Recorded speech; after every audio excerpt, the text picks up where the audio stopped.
All right, so I'm going live, and we are live now. Spooky. What I loved really was my memory of him. Francis was my mother's youngest brother, but reflecting now, I realize I knew Butch more by the artifacts of his life. My feelings were almost archaeological after 20 years of separation, as the facts of his death were related to me by his sister sobbing over a crackling phone connection. The prison lost his ashes in transit. And missing the irony, she wept. It was UPS, she said. Those terrible people. And it bruised out on the static connection. And Butchie's ashes were to be dusted over the racetrack, like his life, lost in transit.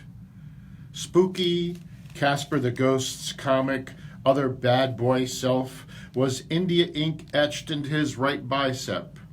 First Imano by an old South Patterson Goomba who owed Butch a gambling debt. Settled as he carved him a spooky tattoo.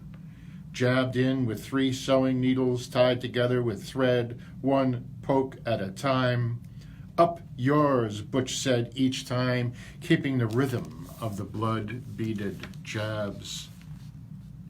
Spooky was to be sharpened black and reshaped, its fedora cocked off kilter by me in an attempt to revisit our family connection. Buzzing my heavy tattoo machines in the dim light of a sleazy Florida pool hall and beer joint, listening to doo-wop and watching the blood dropped.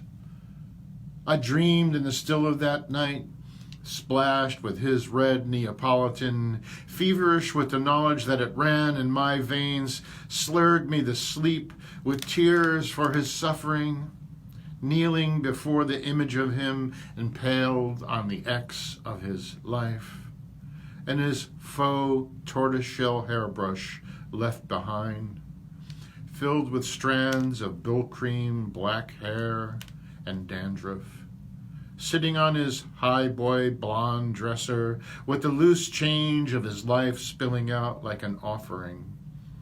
Below the spooky plaster Jesus head with the concave eyes that followed my every move.